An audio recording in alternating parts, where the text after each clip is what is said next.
Brought to you by Vigard. ಯಾಕೆ ಹೇಳಲ್ಲ ನಾನು ನೋಡ್ತೀನಿ.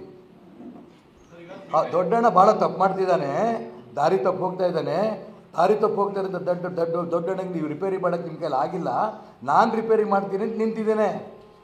ಯಾಕೆ ಅಂತಂದರೆ ಇವತ್ತು ಈಗ ಶಿಕಾರಿಪುರಕ್ಕೆ ಹೋಗ್ತಾ ಇದ್ದೇನೆ ನಾನು. ಅಲ್ಲಿ ಮೊದಲನೇ ಬಾರಿ ಶಿಕಾರಿಪುರಕ್ಕೆ ನಾನು ಒಂದು ಸಣ್ಣ ರ್ಯಾಲಿ ಮಾಡಿದ್ರು ಹೋಗಿದ್ದೆ. ಇವತ್ತು ಬಹಳ ದೊಡ್ಡ ಸಭೆಗಳು, 2 ದೊಡ್ಡ ಸಭೆಗಳು ಮಾಡ್ತಾ ಇದ್ದಾರೆ, ಅನೇಕ ಕಾರ್ಯಕ್ರಮಗಳು ಮಾಡ್ತಾ ಇದ್ದಾರೆ.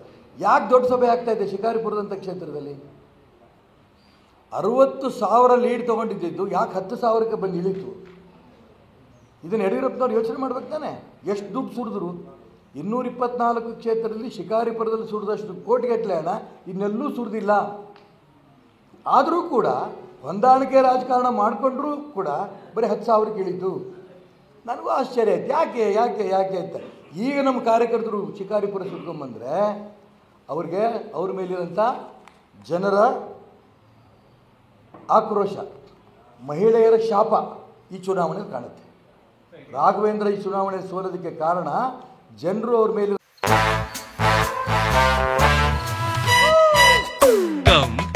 Come my love, please don't say no baby, come my love. V-Guard ನ air coolers extra large cooling pad ನೊಂದಿಗೆ ಇದು ಎಂತೆಂಥವರನ್ನು ಕೂಲ್ ಆಗಿಸುತ್ತೆ. V-Guard air coolers, long lasting cooling.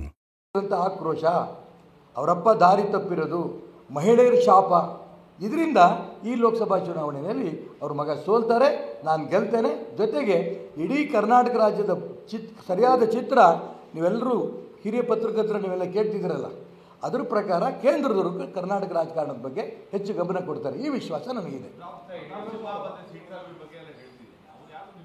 ಯಾಕೆ ಬರ್ಬೇಕ್ರಿ? ಏನು ಹೇಳಿದ್ರು?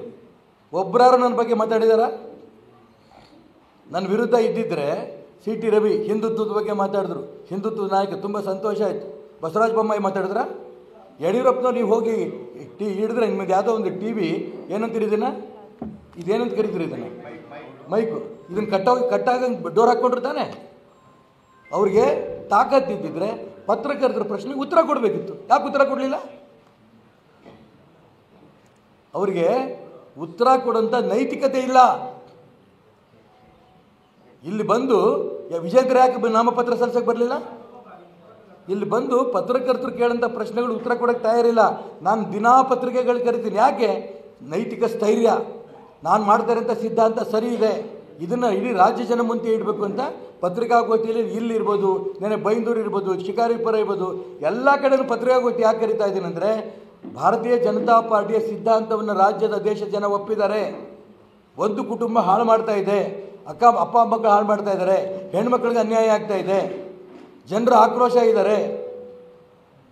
ನನ್ನ ಪತ್ರಿಕಾಗೋಷ್ಠಿ ಕರೆದು ಹೇಳಬೇಕಿತ್ತು ಮುಖ್ಯಮಂತ್ರಿ ಆಗಿದ್ದಂಥ ಯಡಿಯೂರಪ್ಪನವ್ರು, ನನ್ನ ಮಗನ ಇಂತಿಂಥ ಕಾರಣ ಗೆಲ್ಲಿಸಿ.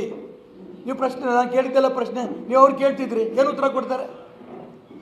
ಜ್ಞಾನೇಂದ್ರ ನಮ್ಮ ಮನೆಗೆ ಬಂದು ಕನ್ವಿನ್ಸ್ ಮಾಡೋಕ್ಕಿರ ವಿಜೇಂದ್ರನ ಪ್ರತಿನಿಧಿಯಾಗಿ ಬಂದವನು ಒಂದು ನನ್ನ ಪ್ರಶ್ನೆಗೂ ಉತ್ತರ ಕೊಡಲಿಲ್ಲ.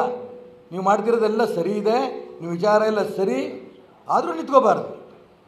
ನಾನು ಹೇಳಿರ ಬರೀ ಒಂದು MP ಸ್ಥಾನಕ್ಕೆ MLA ಸ್ಥಾನಕ್ಕೆ ಆಗಿದ್ದರೆ ನಾನು ಮೊನ್ನೆ ಇದ್ರ ವಿರುದ್ಧ ಅವಾಗಲೇ ನಿಲ್ತಿದ್ದೆ MLA ಸ್ಥಾನಕ್ಕೆ, ನೀನು ನಿಂತ್ಕೋಬೇಡಿ ಅಂತಂದಾಗ ಯಾಕೆ ನಿಂತೆ? ಆಗಿನ್ನೂ ರಾಜ್ಯದ ಅಧ್ಯಕ್ಷ ವಿಜೇಂದ್ರ ಅಧ್ಯಕ್ಷ ಆಗಿರಲಿಲ್ಲ. ಇಷ್ಟೊಂದು ನೀತಿಗೆಟ್ಟ ವ್ಯವಸ್ಥೆಗಳು ಅವತ್ತು ನಡೀತಿರಲಿಲ್ಲ. ಎಲ್ಲ ಹಿಂದುತ್ವವನ್ನು ಪಕ್ಕಕ್ಕೆ ಸರಿಸಲಿಲ್ಲ. ತನ್ನ ಕುಟುಂಬಕ್ಕೆ ಇಷ್ಟರ ಮಟ್ಟಿಗೆ ಅಪ್ಪ ಮಕ್ಕಳ ಕೈಲಿ ಇಷ್ಟು ಅನ್ಯಾಯ ಮಾಡ್ದಂಗೆ ಗೊತ್ತಿರಲಿಲ್ಲ. ಗೊತ್ತಿದ್ರೆ ಕಳೆದ ವಿಧಾನಸಭಾ ಚುನಾವಣೆಯಲ್ಲೇ ಅವ್ರು ಬೇಡ ಅಂದರೂ ಆಗಲೇ ನಿಲ್ತಿದ್ದೆ, 100ಕ್ಕೆ 100 ನಾನು ಗೆಲ್ತಿದ್ದೆ, ಗೊತ್ತು ನನಗೆ.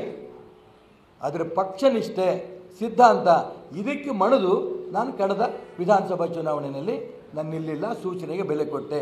ಆದರೆ ಸೂಚನೆಗೆ ಬೆಲೆ ಎಲ್ಲರೂ ಕೊಟ್ಕೋತಾ ಹೋದರೆ 108 ಸ್ಥಾನಕ್ಕೆ ಹೋಗಿದ್ದಂಥ ಭಾರತೀಯ ಜನತಾ ಪಾರ್ಟಿ ಇವತ್ತು 66ಕ್ಕೆ ಇಳಿದಿದೆ. ಇದೇ ರೀತಿ ಮುಂದುವರೆದ್ರೆ ರಾಜ್ಯದಲ್ಲಿ ಭಾರತೀಯ ಜನತಾ ಪಾರ್ಟಿ ನಿರ್ನಾಮ ಮಾಡಿಬಿಡ್ತಾರೆ ಅಪ್ಪ ಮಕ್ಕಳು ಅನ್ನೋದು ಕಾರಣಕ್ಕೋಸ್ಕರ ನಾನು ಚುನಾವಣೆ ನಿಂತಿದ್ದೇನೆ. ಇದು ಚರ್ಚೆ ಆಗ್ತಾಯಿದೆ, ರಾಜ್ಯದಲ್ಲೂ ಚರ್ಚೆ ಆಗ್ತಾಯಿದೆ. ಪ್ರತಿನಿತ್ಯ ನನಗೆ ಹಿರಿಯರು ಫೋನ್ ಮಾಡ್ತಾ ಇದ್ದಾರೆ, ವಾಪಸ್ ತೊಗೊಳಪ್ಪ.